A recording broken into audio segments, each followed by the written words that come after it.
Diploma in engineering শিক্ষাক্রমে Facebook live ক্লাসে সকলকে স্বাগতম। আমি Mohammad Farhad Hossain, instructor non tech, Dhaka polytechnic institute, Tejgaon, Dhaka. আজকে আমি ডিপ্লোমা ইন ইঞ্জিনিয়ারিং দ্বিতীয় পর্বের ফিজিক্স 2 বিষয়ের 2 নম্বর চ্যাপ্টারের উপরে কথা বলবো। তোমরা মনোযোগ দিয়ে ধৈর্য সহকারে শুনবে যাতে তোমাদের কিছুটা কাজে লাগে। আজকে আমরা এই চ্যাপ্টারে বা এই অধ্যায়ে যা যা শিখবো তা হচ্ছে একই তাপে বিভিন্ন পদার্থের আকৃতির পরিবর্তন ভিন্ন ভিন্ন হয় সেটা আমরা দেখব। দ্বিধাতব পাত, থার্মোস্ট্যাট, প্রতিবাহিত দোলক প্রভৃতির ক্ষেত্রে বৈষম্যমূলক প্রসারণ, প্রসারণজনিত সমস্যাদের প্রতিবিধান, কঠিন পদার্থের প্রসারণ গুণাঙ্কের একক সমূহ এবং গাণিতিক সমস্যাগুলির সমাধান এবং কিছু বাড়ির কাজ দেখাবো।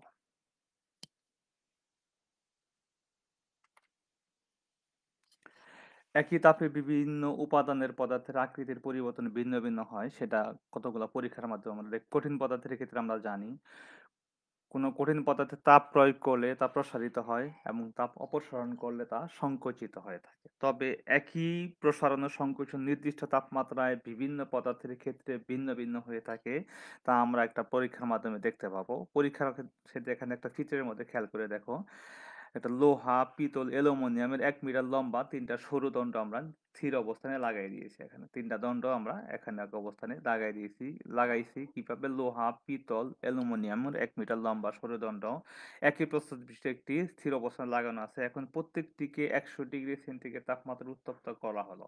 এতে দেখা যাবে যে অ্যালুমিনিয়ামের দণ্ডটি সবচেয়ে বেশি বৃদ্ধি পায়, পিতলের দণ্ডটি সবচেয়ে কম দণ্ড পায় কম, এবং লোহা দণ্ডটি সবচেয়ে কম বৃদ্ধি পেয়েছে, তার চেয়ে কম। লোহা সবচেয়ে, তার মানে এখান থেকে এই পরীক্ষা থেকে দেখতে পাচ্ছি যে একই পরিমাণ তাপমাত্রা বৃদ্ধি, 100 ডিগ্রি সেন্টিগ্রেড তাপমাত্রা বৃদ্ধির ফলে 1 মিটার লম্বা অ্যালুমিনিয়ামের দণ্ড সবচেয়ে বেশি বৃদ্ধি পেয়েছে, পিতলের দণ্ড তার চেয়ে কম এবং লোহা সবচেয়ে কম বৃদ্ধি পেয়েছে। এ দ্বারা বোঝা যাবে যে একই উপাদানের বিভিন্ন উপাদানের তৈরি একই পদার্থের তাপমাত্রা একই পরিমাণ হওয়ার কারণেও দেখা যাবে তাদের তাপমাত্রাটা ভিন্ন ভিন্ন রকমে বৃদ্ধি পেয়েছে।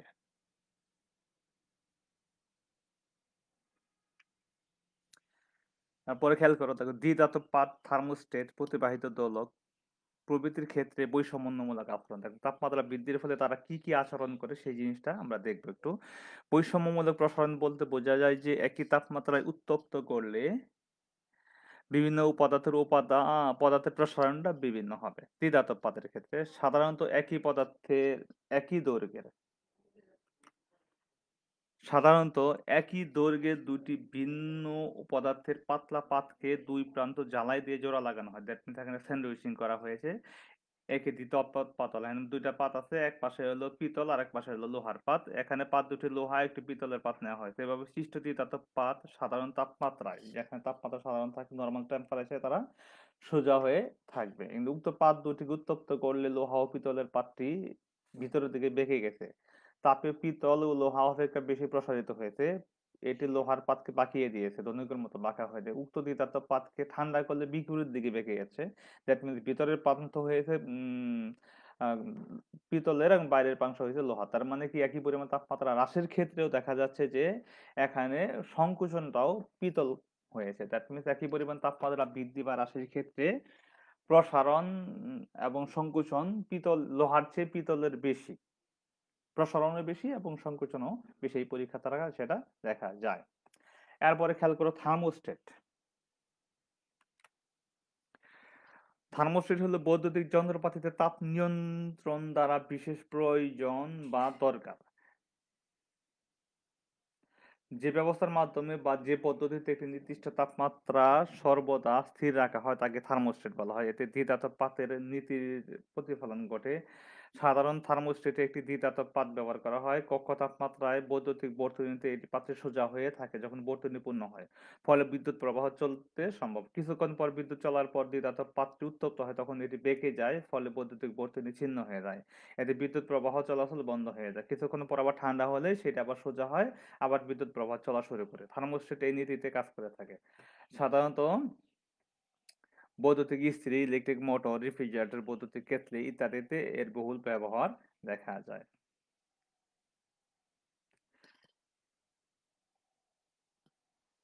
এরপরে খেয়াল করো প্রতিবাহিত দোলক। তাপমাত্রার পরিবর্তন হলে আমরা জানি দোলকের দৈর্ঘ্যের হ্রাস বা বৃদ্ধি হয়। তাপমাত্রার পরিবর্তনের ফলে দোলকের ক্ষেত্রে দৈর্ঘ্যের হ্রাস বা বৃদ্ধি ঘটে। আবার দৈর্ঘ্য বাড়লে দোলনকাল বাড়ে। অর্থাৎ ঘড়ি আস্তে বা ধীরে চলে। অন্যদিকে দৈর্ঘ্য কমলে দোলনকাল কমে যায়। কমালে দোলনকাল কমে যায়, ফলে ঘড়ি দ্রুত চলে। এই কারণে ঘড়ি শীতকালে ধীরে চলে এবং গ্রীষ্মকালে ধীরে চলে এবং শীতকালে দ্রুত চলে। এই অসুবিধা দূর করার জন্য এমন দোলক ব্যবহার করতে হবে যাতে ঘড়ি সর্বদাই সঠিক সময় দেয়। এই দোলককে প্রতিবাহিত বলে। এই যে দোলকের কথা বলা হলো এটাকে বলা হয় প্রতিবাহিত দোলক বলা হয়ে থাকে। এরপরে খেয়াল করো আমাদের প্র্যাকটিক্যালি জীবনে প্রসারণজনিত সমস্যাদের প্রতিবেদন কি ঘটনা ঘটতে পারে। যেমন দালান কোঠা নির্মাণের ক্ষেত্রে দালান কোঠা নির্মাণে প্রসারণজনিত সমস্যাদের প্রতিবেদন এবং সেখান থেকে কিভাবে সমস্যার সমাধান করা যায়। আমরা জানি তাপমাত্রা বৃদ্ধি পেলে পদার্থ প্রসারিত হয়, আবার তাপমাত্রা হ্রাস পেলে পদার্থ সংকুচিত হয়ে থাকে। সেটা আমরা তাপের নীতি থেকে আমরা জানি, আমরা তাপের ধর্ম থেকে জানি। একটা তাপ প্রয়োগ করলে পরে পদার্থের আন্তঃআণবিক স্থানটা বেড়ে যায়, ফলে তার দৈর্ঘ্যটা বৃদ্ধি পায়। সেই ধর্মকে কাজে লাগাই আমরা জানি লাগাই দালান কোঠা নির্মাণের ক্ষেত্রে সেটা দেখা যায়। দালান কোঠা নির্মাণে খোয়া, বালি, সিমেন্ট, রড ইত্যাদি ব্যবহৃত হয়ে থাকে। উপরোক্ত দ্রব্যাদি দ্বারা সৃষ্ট কংক্রিট কঠিন পদার্থের ন্যায় ধর্ম প্রদর্শন করে। অর্থাৎ তাপমাত্রা বৃদ্ধিতে প্রসারিত এবং হ্রাসে সংকুচিত হয়। স্ল্যাবের মধ্যে যেমন এটা তারা লোহা, খোয়া, বালি, সিমেন্ট, রড দিয়ে যে স্ল্যাব তৈরি করা হয়, সেই স্ল্যাবের মধ্যে সৃষ্ট প্রতিরোধ করার জন্য প্রয়োজনীয় লোহা ব্যবহার করা হয়। একমুখী স্ল্যাবের ক্ষেত্রে প্রধান রডকে একদিকে ব্যবহার করতে দেখা যায়। প্রধানত রড স্ল্যাবের আড়াআড়ি দিকে তাপপীড়ন রোধ করতে সক্ষম হয় না। উম, এই তাপপীড়ন রোধ প্রতিরোধ করার জন্য রডের আড়াআড়ি বা সমকোণী কিছু রড ব্যবহার করা হয়। এভাবে ব্যবহৃত রডগুলোকে সংকুচন রড বা তাপ রড বলা হয় তাকে। দ্যাট মিনস লোড নেওয়ার জন্য লম্বালম্বিভাবে যে রডটা ব্যবহার করা হয় তার আড়াআড়ি কিছু রড ব্যবহার করা হয়, সেটাকে তাপরোধ রড বলা হয়ে থাকে। প্রধান লোহা এবং এই রডের মাধ্যমে লোডকে স্ল্যাবে সর্বোচ্চ সরিয়ে দেয় বলে এই দালান কোঠা ক্ষতির হাত থেকে রক্ষা পায়। তাছাড়া দেয়াল ও ছাদের সংযোগস্থলে পলিথিন বা কাগজ ব্যবহার করা হয়, এতে তারা আলাদাভাবে অবস্থান করে। এক্ষেত্রে সংকোচন বা প্রসারণে ছাদের কোনো ক্ষতি হয় না।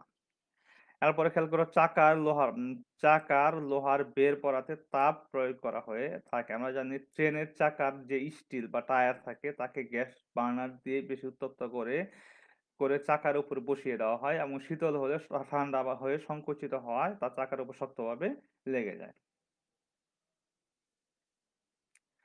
এরপরে খেয়াল করো রেল লাইন আমরা সবাই দেখেছি। রেল লাইনের জোড়ার মুখে ফাঁক রাখা হয়। কেন রাখা হয় এটা খেয়াল করো। ফাঁক রাখা হয় রেল লাইনে ব্যবহৃত পাতগুলো যেগুলো সাধারণত লোহার তৈরি, মাঝে ফাঁক রাখা হয়। গ্রীষ্মকালে সূর্যের তাপে লোহার প্রসারণ ঘটে। তাছাড়া বাড়ি ট্রেনের চলাচলের জন্য প্রসারণ ঘটে থাকে। ফাঁক না থাকলে প্রসারিত হওয়ার সময় পাতের সংযোগস্থল বেঁকে যেতে পারে, এর ফলে দুর্ঘটনা ঘটতে পারে। এই দুর্ঘটনাগুলো থেকে রক্ষার জন্য এই পিপার গুলো দ্যাট মিনস এই পাতগুলোর মাঝখানে এখানে চিত্রের মধ্যে খেয়াল করে দেখো এখানে ফাঁকা রাখা হয়েছে। এরপরে খেয়াল করো হারিকেনের চিমনি কাঠ ফাটা থাকে। হারিকেনের চিমনি এখন বর্তমানে হারিকেন ব্যবহার করা হয় না, পূর্ব হারিকেন ব্যবহার করা হতো। হারিকেনে গরম পানি চিমনিতে পানি পড়লে চিমনি ফেটে যায়, কারণ চিমনির তাপ কুপরিবাহী। কাজে চিমনির যে অংশ পানি পড়ে সেগুলো ঠান্ডা হয়ে যায় এবং সংকুচিত হয়, কিন্তু কাজ কুপরিবাহী বিদায় কাছের অংশ শীতল হয় না, সংকুচিত হয়। এই কারণে হারিকেনের চিমনি ফেটে যায়। এরপরে খেয়াল করো শীত ও গ্রীষ্মে কাঠের দরজা হ্রাস বৃদ্ধি ঘটে। শীতকালে এবং গ্রীষ্মকালে দরজার কাঠের হ্রাস বৃদ্ধি ঘটে। শীতকালে কি দরজার ফাঁক বৃদ্ধি পেয়ে যায়, গ্রীষ্মকালে তা প্রসারিত হয়। শীতকালে কাঠের কাঠের দরজা জানালায় ফাঁক দেখা যায়, আবার গ্রীষ্মকালে ওই দরজা জানালা সহজে আটকাতে চায় না। উপযুক্ত কাঠ দিয়ে দরজা জানালা তৈরি না করলে তাপমাত্রা পরিবর্তনের সাথে কাঠের সংকোচন ও প্রসারণ ঘটে। এরপরে খেয়াল করো পাহাড়ের ফাটল। শীতকালে পাহাড়ে ফাটল দেখা যায়। পাহাড়ের গায়ে অনেক সময় ফাটল দেখা যায়। দিনের বেলায় রোদের তাপে পাথরগুলো প্রসারিত হয়। পাহাড়ে যে পাথর তৈরি প্রসারিত হয়, রাতে তাপ বিকিরণের পর তা সংকুচিত হয়। এরূপ ক্রিয়া প্রতিক্রিয়ার কারণে পাহাড়ে ফাটলের সৃষ্টি হয়। এরপরে খেয়াল করো পুরো কাঁচের গ্লাসে গরম পানি ঢাললে তা ফেটে যায়। পুরো কাঁচের গ্লাসে গরম পানি ঢাললে তা ফেটে যায়, কারণ কারণ গরম পানির ঢালার সাথে সাথে গ্লাসের ভিতরের অংশ প্রসারিত হয় কিন্তু বাইরের অংশ প্রসারিত হয় না। কারণ কাঁচ তাপ কুপরিবাহী, ফলে ভিতরের অংশ প্রসারণের কারণে কাঁচ পাত্রটি ফেটে যায়।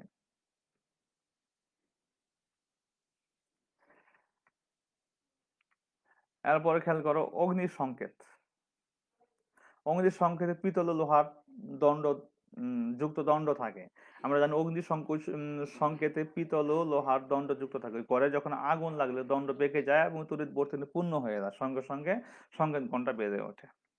এরপরে খেয়াল করো টেলিফোন বিদ্যুতের লাইনে তার ঢিলা থাকে। এটা আমরা সাধারণত দেখে থাকি। গ্রীষ্মকাল ও শীতকালে তাপমাত্রা পরিবর্তনের কারণে গ্রীষ্মকাল ও শীতকালের তাপমাত্রা পরিবর্তনের কারণে টেলিফোন ও বিদ্যুতের লাইনে তার প্রসারণ ও সংকোচন হয়। এ ধরনের প্রসারণ ও সংকোচনে তার ছিঁড়ে যেতে পারে। এই অসুবিধা দূর করার জন্য দুই পোস্টের মাঝখানে টিলা রাখা হয়ে থাকে। এখন আমরা দেখব কঠিন পদার্থের প্রসারণ। আমরা জানি কঠিন বস্তুকে তাপ দিলে তা প্রসারিত হতে পারে, সেটা সব দিকে প্রসারিত হতে পারে। দৈর্ঘ্য বরাবর প্রসারিত হতে পারে, প্রস্থ বরাবর হতে পারে এবং উচ্চতা বরাবরও হতে পারে। যেহেতু তিন দিকে প্রসারিত হতে পারে, সেই কারণে কঠিন পদার্থকে তাপ দিলে যে প্রসারণ হয়, সেই প্রসারণকে আমরা তিন ভাগে ভাগ করতে পারি। সেই প্রসারণগুলো কি কি? একটা হলো দৈর্ঘ্য প্রসারণ, আর হলো ক্ষেত্র প্রসারণ, আর হলো আয়তন প্রসারণ। একটা কঠিন বস্তুকে তাপ দিলে যদি দৈর্ঘ্য বরাবর প্রসারিত হয়, তাহলে সেই প্রসারণকে বলা হবে দৈর্ঘ্য প্রসারণ। একটা কঠিন বস্তুকে তাপ দিলে যদি সেটা দৈর্ঘ্য বরাবর প্রসারিত হয়, তাহলে সেটাকে বলা হবে দৈর্ঘ্য প্রসারণ। আর দৈর্ঘ্য প্রস্থ বরাবর বা যে কোনো দুই দিকে প্রসারিত হলে সেটাকে বলা হবে ক্ষেত্র প্রসারণ। আর দৈর্ঘ্য প্রস্থ উচ্চতা যে কোনো তিন দিকে যদি প্রসারিত হয়, তাহলে সেই প্রসারণকে বলা হবে আয়তন প্রসারণ বলা হবে। যেহেতু কঠিন পদার্থের প্রসারণ তিন প্রকার, সেই কারণে প্রসারণ গুণাঙ্কও তিন প্রকার। কি কি? একটা হলো দৈর্ঘ্য প্রসারণ গুণাঙ্ক, আর হলো ক্ষেত্র প্রসারণ গুণাঙ্ক, আর একটা হলো আয়তন প্রসারণ গুণাঙ্ক। এখন দেখলে আমরা বিস্তারিত দেখব দৈর্ঘ্য প্রসারণ গুণাঙ্ক কাকে বলে।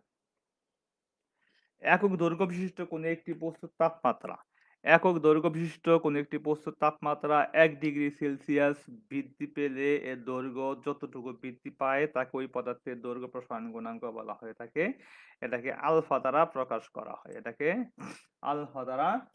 করা হয়। যেমন লোহার দৈর্ঘ্য প্রসারণ গুণাঙ্ক alpha equal to 0.0000012 per degree Celsius. এর দ্বারা বোঝা যায় যে একক দৈর্ঘ্য বিশিষ্ট একটি লৌহের তাপমাত্রা 1 ডিগ্রি সেলসিয়াস বৃদ্ধি করলে তার দৈর্ঘ্য 0.0000012 একক বৃদ্ধি পাবে। দ্যাট মিনস আমরা 1 মিটার দৈর্ঘ্য বিশিষ্ট একটি লৌহদণ্ডের তাপমাত্রা 1 ডিগ্রি সেলসিয়াস বৃদ্ধি করলে তার দৈর্ঘ্য 0.0000012 মিটার বৃদ্ধি পাবে। মনে করি 0 ডিগ্রি সেন্টিগ্রেড তাপমাত্রা একটি দণ্ডের দৈর্ঘ্য হলো এল নট, T ডিগ্রি সেন্টিগ্রেড তাপমাত্রা প্রয়োগ করা তার দৈর্ঘ্য বৃদ্ধি পাইয়া এল টি হইল। তাহলে তাপমাত্রা বৃদ্ধি করায় T ডিগ্রি সেলসিয়াস তাপমাত্রা বৃদ্ধি করায় তার দৈর্ঘ্য পরিবর্তন হলো। দ্যাট মিনস সমান সমান কত? এল টি মাইনাস এল নট। তার দৈর্ঘ্য পরিবর্তন হলো এল টি মাইনাস এল নট হইল। অর্থাৎ T ডিগ্রি সেলসিয়াস তাপমাত্রা বৃদ্ধিতে এল নট দৈর্ঘ্যের দৈর্ঘ্য বৃদ্ধি এল টি মাইনাস এল নট। তাহলে এখানে আমরা কি পাইতে বৈকিক নিয়মে দেখতে পারি 1 ডিগ্রি সেলসিয়াস তাপমাত্রা বৃদ্ধিতে এল নট দৈর্ঘ্যের দৈর্ঘ্য বৃদ্ধি পাবে এল T minus L naught by T. একইভাবে 1 ডিগ্রি সেলসিয়াস তাপমাত্রা বৃদ্ধিতে একক দৈর্ঘ্যের দৈর্ঘ্য বৃদ্ধি পায় L T minus L naught by L naught into T. অর্থাৎ সংজ্ঞানুসারে এটাকে দৈর্ঘ্য প্রসারণ গুণাঙ্ক বলা হবে। এটাকে আলফা দ্বারা প্রকাশ করা হয়। দ্যাট মিনস দৈর্ঘ্য প্রসারণ গুণাঙ্ক সমান সমান L T minus L naught by L naught into T. অর্থাৎ দৈর্ঘ্য প্রসারণ গুণাঙ্ক আলফা ইকুয়াল টু দৈর্ঘ্য প্রসারণ বাই আদি দৈর্ঘ্য ইন্টু তাপমাত্রা বৃদ্ধি। সমীকরণ 1 থেকে দ্বারা গুণ করলে L T minus L naught is equal to L naught into alpha T, L T is equal to L naught plus into alpha T. That means এখান থেকে যদি আমরা এল নট কমন নিই, তাহলে L T is equal to কত পাওয়া যাবে? 1 plus alpha T. L naught into 1 plus alpha T পাওয়া যাবে। উপরোক্ত সংজ্ঞায় যেটা পাইলাম, সেন্টিগ্রেড স্কেলে 0 থেকে টি ডিগ্রি সেন্টিগ্রেড তাপমাত্রা ধরা হয় কিন্তু 0 থেকে দৈর্ঘ্য প্রসারণ নির্ণয় করা খুবই কষ্টকর। এজন্য যেকোনো ২ টি তাপমাত্রা হতে দৈর্ঘ্য প্রসারণ গুণাঙ্ক নির্ণয় করা হয়। ধরি ২ টি তাপমাত্রা যথাক্রমে T1 ডিগ্রি এবং T2 ডিগ্রি সেলসিয়াস এবং উক্ত তাপমাত্রার যেকোনো ২ টি দণ্ডের দৈর্ঘ্য যথাক্রমে L1 এবং L2 যদি হয়, তাহলে উক্ত সমীকরণ ১ নম্বর সমীকরণ থেকে এখান থেকে কি লেখা যাবে? এটার পরিবর্তে আমরা L2 এটার পরিবর্তে L1 আর তাপমাত্রা বৃদ্ধি T2 মাইনাস T1 যদি আমরা লিখি তাহলে কি পাওয়া যাবে? L2 দৈর্ঘ্য বৃদ্ধি আদি দৈর্ঘ্য L1 into 1 plus alpha T2 minus T1 পাওয়া যাবে। এটা হলো আমাদের দৈর্ঘ্য প্রসারণ। এর দৈর্ঘ্য প্রসারণ গুণাঙ্ক ক্ষেত্রে আমরা পাইলাম। এরপরে খেয়াল করো ক্ষেত্র প্রসারণ গুণাঙ্ক কাকে বলে? একক ক্ষেত্রফল বিশিষ্ট কোনো একটি তলের তাপমাত্রা একক ক্ষেত্রফল বিশিষ্ট কোনো একটি তলের তাপমাত্রা 1 ডিগ্রি সেলসিয়াস বৃদ্ধি করলে এর ক্ষেত্রফল যতটুকু বৃদ্ধি পায় বা ঘটে তাকে ওই পদার্থের ক্ষেত্র প্রসারণ গুণাঙ্ক বলা হবে। এটাকে বলা হবে তার ক্ষেত্র প্রসারণ গুণাঙ্ক, এটাকে বিটা দ্বারা প্রকাশ করা হয়ে থাকে। দ্যাট মিনস একক ক্ষেত্রফল বিশিষ্ট কোনো একটি তলের তাপমাত্রা 1 ডিগ্রি পরিমাণ বৃদ্ধি করলে তার ক্ষেত্রফল যতটুকু বৃদ্ধি পাবে তাকে ওই পদার্থের ক্ষেত্র প্রসারণ গুণাঙ্ক বলা হবে। এই ক্ষেত্র প্রসারণ গুণাঙ্ককে বিটা দ্বারা প্রকাশ করা হয়। যেমন লোহার ক্ষেত্র প্রসারণ গুণাঙ্ক 0.0000024 পার ডিগ্রি সেলসিয়াস। এই উক্তি দ্বারা বোঝা যাবে যে 1 বর্গ একক ক্ষেত্রফল বিশিষ্ট একটি লৌহদণ্ডের তাপমাত্রা 1 ডিগ্রি সেলসিয়াস বৃদ্ধি করলে এর ক্ষেত্রফল 0.0000024 একক বৃদ্ধি পাবে। অন্যভাবে বলতে পারি 1 বর্গ মিটার ক্ষেত্রফল বিশিষ্ট 1 বর্গ মিটার ক্ষেত্রফল বিশিষ্ট একটি লৌহদণ্ডের তাপমাত্রা 1 ডিগ্রি সেলসিয়াস বৃদ্ধি করলে এর ক্ষেত্রফল 0.00024 মিটার বর্গমিটার বৃদ্ধি পাবে। মনে করি 0 ডিগ্রি সেন্টিগ্রেড তাপমাত্রা ব্যাখ্যা করে আমরা বলতে পারি, মনে করি 0 ডিগ্রি সেন্টিগ্রেড তাপমাত্রায় একটি কঠিন পদার্থের পাতের ক্ষেত্রফল হলো S not. T degree centigrade তাপমাত্রা বৃদ্ধি করলে তার ক্ষেত্রফল বৃদ্ধি পাইয়া ST হলো। ক্ষেত্র প্রসারণ পেলাম ST মাইনাস S নট আর তাপমাত্রা বৃদ্ধি T minus 0 equal to T degree Celsius আমরা পাইলাম। এখন খেয়াল করো ঐকিক নিয়ম আমরা বলতে পারি টি ডিগ্রি সেলসিয়াস তাপমাত্রা বৃদ্ধির জন্য এস নট ক্ষেত্রফলের ক্ষেত্র প্রসারণ হবে S T minus S naught. T degree centigrade তাপমাত্রা বৃদ্ধির জন্য 1 একক ক্ষেত্রফলের ক্ষেত্র প্রসারণ কত হবে? S T minus S naught by S naught. T degree তাপমাত্রা না হয়ে একক তাপমাত্রা 1 ডিগ্রি সেলসিয়াস তাপমাত্রা বৃদ্ধির জন্য একক ক্ষেত্রফলের ক্ষেত্রফল বৃদ্ধি হবে S T minus S naught by S naught into T. অর্থাৎ ক্ষেত্র প্রসারণ গুণাঙ্ক beta is equal to S T minus S naught by S naught into T. That means এটাই হলো আমাদের ক্ষেত্র প্রসারণ। দ্যাট মিনস একক ক্ষেত্রফল বিশিষ্ট কোনো একটি ক্ষেত্রে তাপমাত্রা একক পরিমাণ বৃদ্ধি করলে তার ক্ষেত্রফল যতটুকু বৃদ্ধি পাইলো এটাকে বলা হবে তার ক্ষেত্র প্রসারণ গুণাঙ্ক। এটা বিটা দ্বারা প্রকাশ করা হলো। দ্যাট মিনস ক্ষেত্র প্রসারণ গুণাঙ্ক সমান সমান কত? আদি ক্ষেত্রফল ক্ষেত্র প্রসারণ বাই আদি ক্ষেত্রফল ইন্টু তাপমাত্রা বৃদ্ধি। সমীকরণ 1 কে যদি আমরা আর গুণ করি S T minus S naught equal to beta into S naught into T বা S T is equal to S naught into beta into S naught into T. S T is equal to S naught আমরা এখান থেকে common নিলাম, নিলে পরে কি পাওয়া যাবে? 1 প্লাস বিটা টি পাইলাম। উপরোক্ত সংজ্ঞা সেন্টিগ্রেড স্কেলে যা কিভাবে 0 ডিগ্রি সেন্টিগ্রেড হতে টি ডিগ্রি সেন্টিগ্রেড তাপমাত্রা ধরা হয় কিন্তু 0 ডিগ্রি সেন্টিগ্রেড তাপমাত্রা হতে প্রসারণ নির্ণয় করা খুবই 0 ডিগ্রি সেন্টিগ্রেড তাপমাত্রায় প্রসারণ নির্ণয় করা খুবই কষ্টকর। এই জন্য যে কোনো দুটি তাপমাত্রা হতে এর ক্ষেত্র প্রসারণের গুণাঙ্ক নির্ণয় করা যায়। দুটি তাপমাত্রা T1 এবং T2 উক্ত তাপমাত্রায় কোনো পাতের ক্ষেত্রফল S1 এবং S2 যদি হয় তাহলে সমীকরণ 2 থেকে লেখা যাবে S2 equal to S1 into 1 plus beta তাপমাত্রা বৃদ্ধি T2 মাইনাস T1 লেখা যাবে। এরপরে খেয়াল করা আয়তন প্রসারণের গুণাঙ্ক।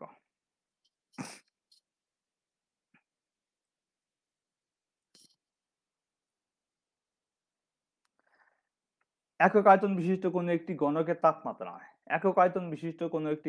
তাপমাত্রা 1 ডিগ্রি সেলসিয়াস বৃদ্ধি করলে 1 ডিগ্রি বৃদ্ধি করলে এর আয়তন যতটুকু বৃদ্ধি ঘটে তাকে ওই পদার্থের আয়তন প্রসারণ গুণাঙ্ক বলা হবে।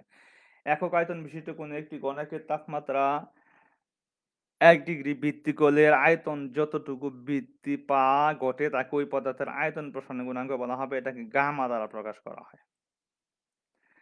যেমন লোহার আয়তন প্রসারণ গুণাঙ্ক gamma equal to 0.000036 per degree Celsius. এই উক্তি দ্বারা বোঝা যাবে যে এক ঘনে একক আয়তন বিশিষ্ট কোনো একটি লৌহদণ্ডের তাপমাত্রা 1 ডিগ্রি সেলসিয়াস বৃদ্ধি করলে তার আয়তন 0.000003 একক বৃদ্ধি একই একক বৃদ্ধি ঘটে। অর্থাৎ এক ঘনমিটার আয়তন বিশিষ্ট কোনো একটি 1 ঘনমিটার আয়তন বিশিষ্ট কোনো একটি লৌহদণ্ডের তাপমাত্রা 1 ডিগ্রি সেলসিয়াস বৃদ্ধি করলে তার আয়তন 0.000036 ঘনমিটার বৃদ্ধি পাবে।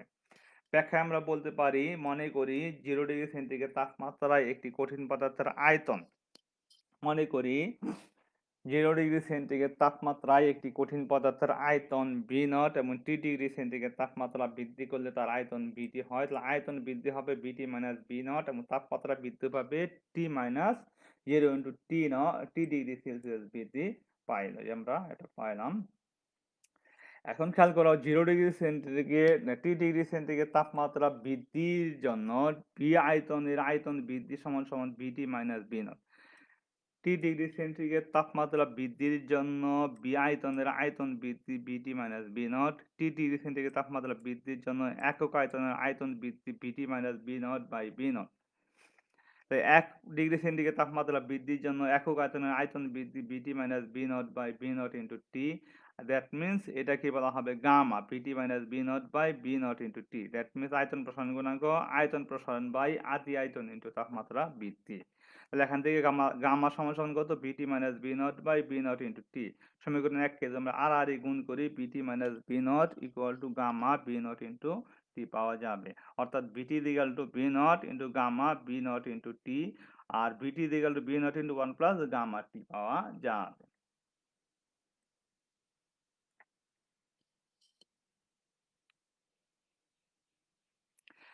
তারপরে খেয়াল করো উপরোক্ত সংজ্ঞায় সেন্টিগ্রেড তাপমাত্রায় 0 ডিগ্রি সেন্টিগ্রেড তাপমাত্রায় প্রসারণ নির্ণয় করা সম্ভব নয়। সেখানে 0 ডিগ্রি সেন্টিগ্রেড হতে T ডিগ্রি তাপমাত্রায় ধরা হয়, কিন্তু 0 ডিগ্রি সেন্টিগ্রেড প্রসারণ নির্ণয় করা খুবই কষ্টকর। এই জন্য যে কোনো দুটি তাপমাত্রা হতে প্রসারণ নির্ণয় করা যায়। দুটি তাপমাত্রা যথাক্রমে T1 এবং T2 এবং উক্ত তাপমাত্রায় কোনো কঠিন পদার্থের আয়তন B1 এবং B2 যদি হয়, তাহলে সমীকরণ 2 কে লেখা যাবে B2 minus B2 equal to B1 into 1 plus gamma T1 minus T2 পাওয়া যাবে। এই হলো আমাদের 3 প্রকার প্রসারণ গুণাঙ্ক এবং তাদের মধ্যে সমীকরণগুলো আমরা প্রতিপাদন করলাম। এখন খেয়াল করে দৈর্ঘ্য প্রসারণ গুণাঙ্ক, ক্ষেত্র প্রসারণ গুণাঙ্ক এবং আয়তন প্রসারণ গুণাঙ্কের এককগুলো আমরা দেখব। দৈর্ঘ্য প্রসারণ গুণাঙ্কের ক্ষেত্রে আমরা আলফা সমান সমান LT minus L naught by L naught into T. আর ক্ষেত্র প্রসারণ গুণাঙ্ক beta equal to ST minus S naught into ST minus S naught by S naught into T. আর আয়তন প্রসারণ গুণাঙ্ক gamma equal to BT minus B naught by B naught into T আমরা পেয়েছি।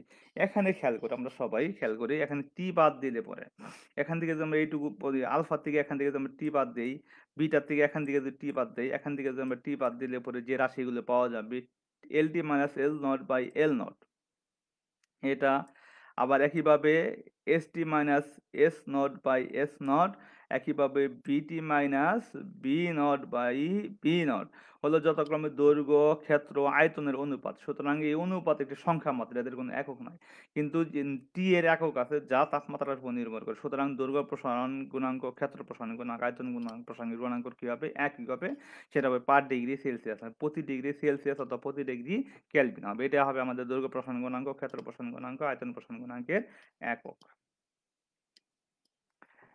ম্যাথমেটিক্যাল আমরা কতগুলো প্রবলেম একটু খেয়াল করি। উদাহরণে একে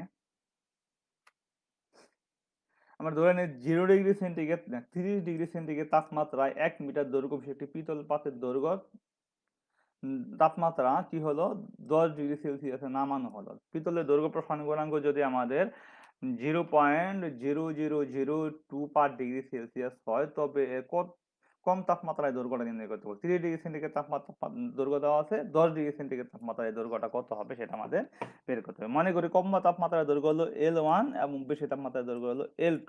তাহলে দৈর্ঘ্য প্রসারণ গুণাঙ্ক থেকে আমরা জানি কি জানি L2 equal to L1 L1 into 1 plus alpha into T2 minus T1।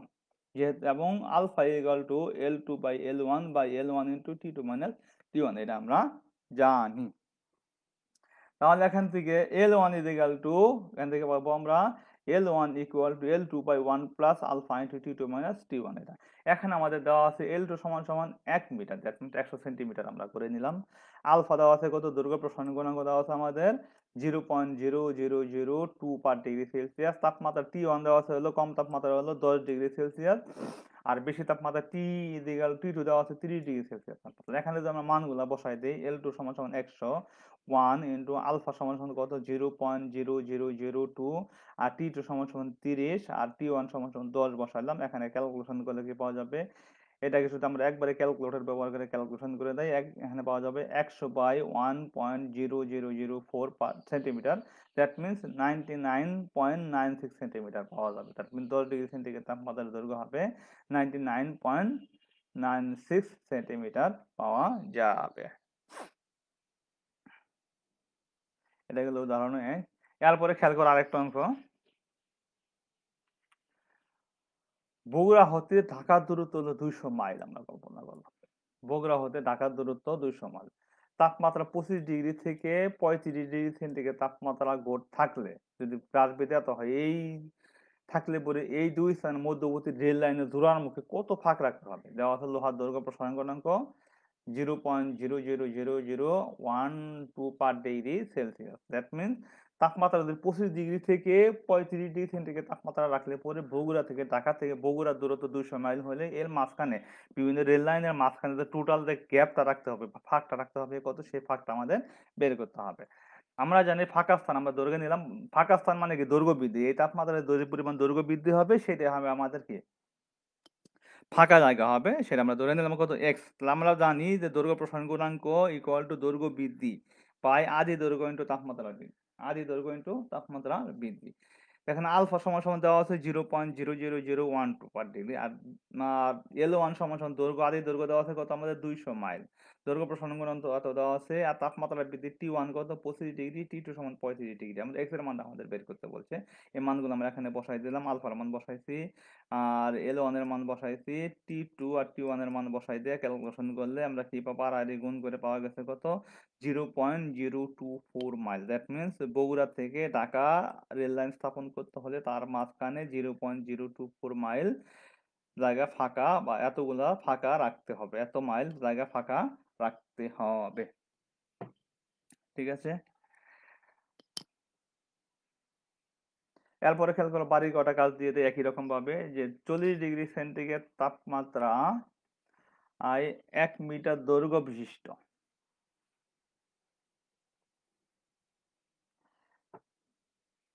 40 degree centigrade তাপমাত্রা 1 মিটার দৈর্ঘ্য বিশিষ্ট একটি লৌহদণ্ডের তাপমাত্রা 15 ডিগ্রিতে নামানো হলো। এই লোহার দৈর্ঘ্য প্রসারণ গুণাঙ্ক এত হলে, তবে কম তাপমাত্রায় দৈর্ঘ্য, ওই আগের উদাহরণের মতো এই অঙ্কটা তোমরা করবা। এরপরে আরেকটা জিনিস, দিনাজপুর হতে ঢাকার দূরত্ব 300 মাইল, শীতকালীন তাপমাত্রা 15 ডিগ্রি এবং গ্রীষ্মকালীন তাপমাত্রা 35 ডিগ্রির মধ্যে থাকলে পরে এই দুই স্থানের মধ্যবর্তী রেল লাইনের মুখে কত ফাঁকা রাখতে হবে। দেওয়া আছে লোহার দৈর্ঘ্য প্রসারণ গুণাঙ্ক সমান সমান। তো এই অঙ্ক দুটা বাসায় একটু করবা, ক্যালকুলেশন করবা, যাতে তোমাদের কিছুটা কাজে লাগে। আজকে মোটামুটি এ পর্যন্তই। সে পর্যন্ত সময় আমরা সবাই ভালো থাকো। পরবর্তীতে আমরা এই চ্যাপ্টারের দ্বিতীয় অংশ, দ্যাট মিনস 3 প্রকার প্রসারণ গুণাঙ্ক আমরা যেটা দেখলাম, দৈর্ঘ্য প্রসারণ গুণাঙ্ক, ক্ষেত্র প্রসারণ গুণাঙ্ক, আয়তন প্রসারণ গুণাঙ্ক, এদের মধ্যে আমরা সম্পর্ক স্থাপন করব, এবং তার সাথে সাথে তরল পদার্থের ক্ষেত্রে এখন আমরা যেটা কঠিন পদার্থের প্রসারণ দেখলাম, আমরা কঠিন তরল পদার্থের প্রসারণের পরবর্তী ক্লাস আমরা দেখব। আর তোমরা যদি এই ক্লাসটি পরবর্তীতে দেখতে চাও, তাহলে এই ক্লাসটি দেখতে চাইলে তাহলে দক্ষতা বাতায়ন বা www.skill.gov.bd তে ভিজিট করো। সে পর্যন্ত সবাই ভালো থাকো, সুন্দর থাকো, এই প্রত্যাশায় এখানে শেষ করছি। ধন্যবাদ।